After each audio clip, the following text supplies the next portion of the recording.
In this video, I'm going to show you how I turned my scrap wood storage from this to this. Do you ever have one of those weekends where you don't really have a project to work on? And you definitely don't want to work on the project you're supposed to be working on? So you decide to start cleaning the garage because you know in 20 minutes you're going to find a project to distract you?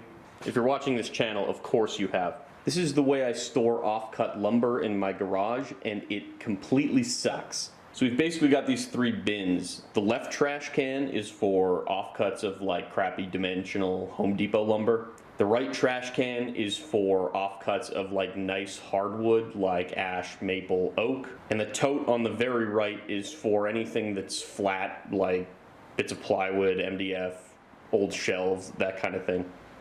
And then any really big flat stock just gets leaned up against the wall behind. You can see that big thing with pink on it is an old desktop. And while I like the organization of this, the actual implementation itself is really just not good. For starters, it's made out of trash cans, and there's a few reasons that's not ideal. Mainly, they're circular, so they don't efficiently fill the space. And they're tapered, which causes all my wood to kind of fan out at the top, like you can see it's doing here. And they're very light, which means sometimes the wood is too heavy and it can just knock the entire trash can over. So in this video, I'm just going to make my own all-in-one storage solution that can hold all these different shapes of wood and will allow me to get rid of the trash cans and the Rubbermaid totes.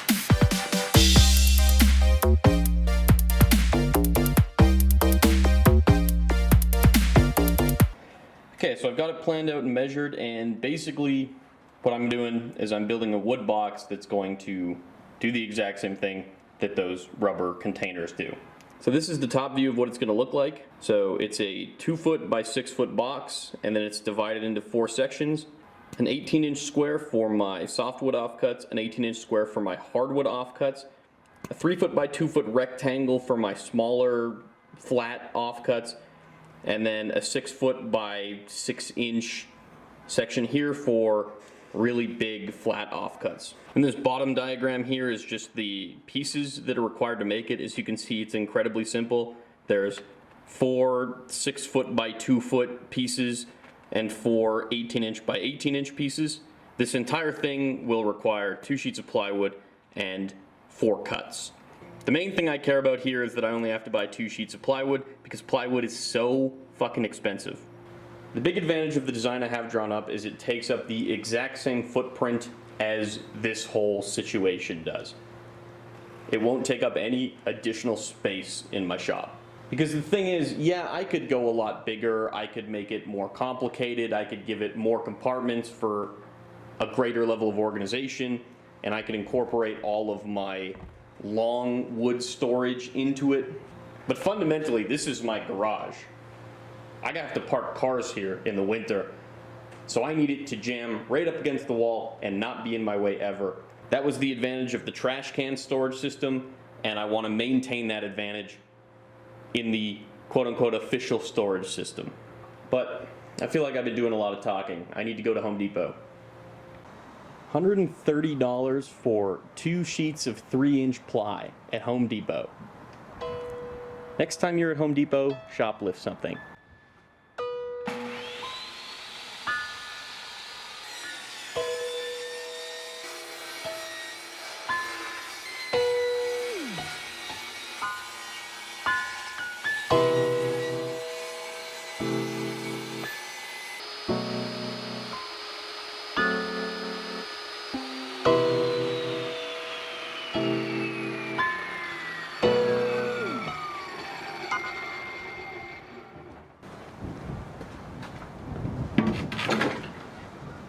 Six feet is how tall I tell people I am.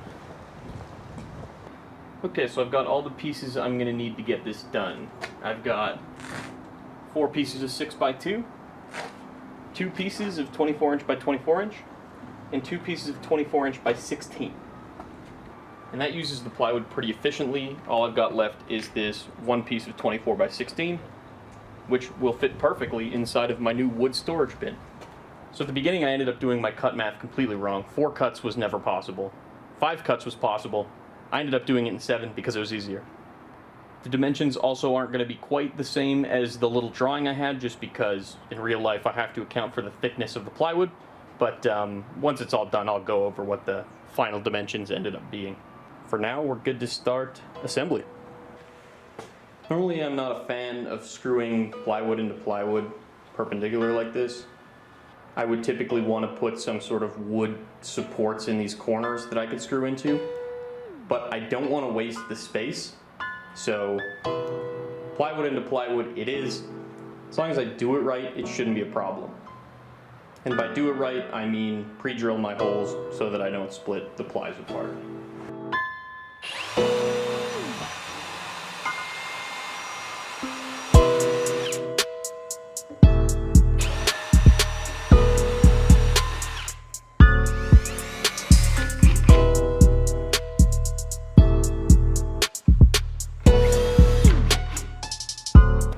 Okay, so I've got my front and two sides put together. Now I'm going to go ahead and put in my partitions.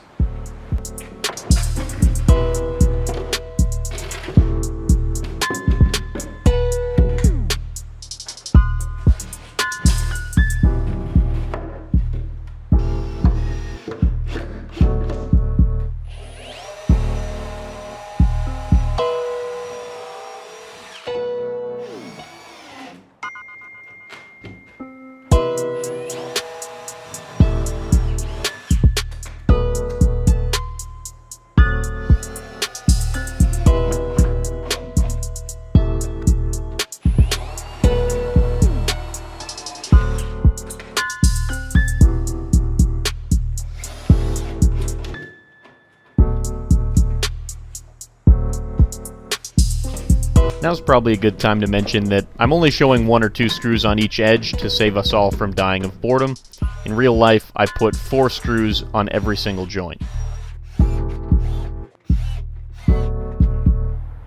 Okay, now I can put on the bottom, but since it's upside down right now, I'm actually going to be putting the bottom on the top.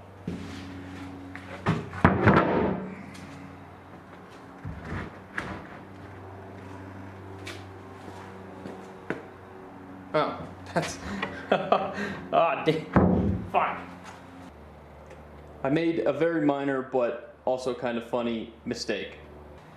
So I designed this whole thing to have a footprint of 2 feet by 6 feet.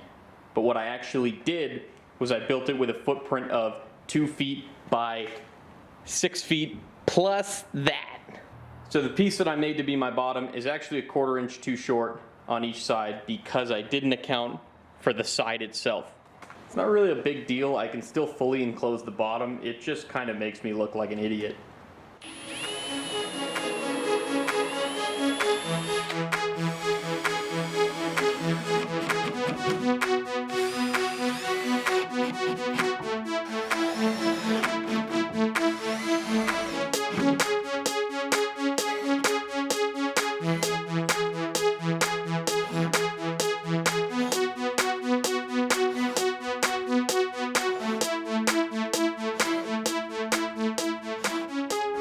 Okay, at this point the box itself is done, and I'm just going to add a few finishing touches. I've got these caster wheels that used to be on my toolbox, and I'm going to attach these to the bottom. This will be nice because it'll allow me to move the whole bin around if I need to, and it's also going to mean that the plywood bottom doesn't have to sit directly on the floor and, you know, soak up spills or any water or anything like that.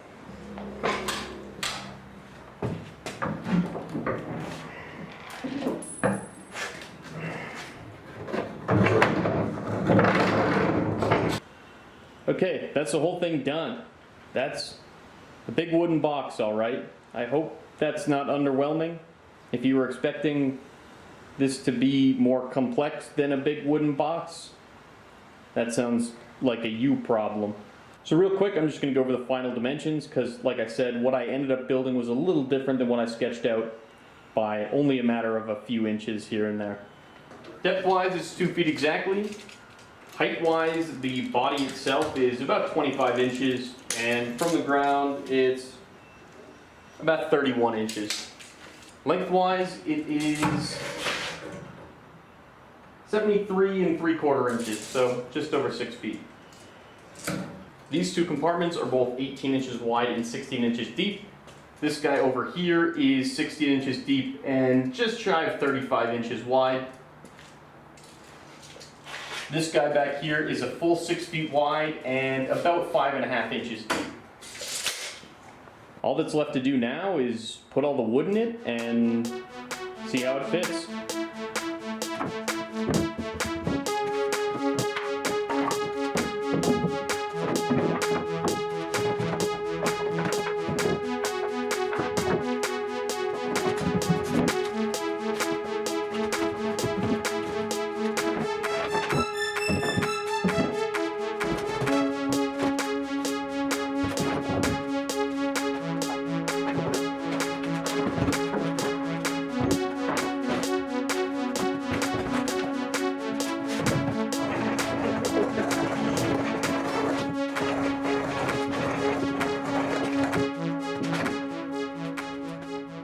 Okay, that turned out awesome. I'm really happy with that.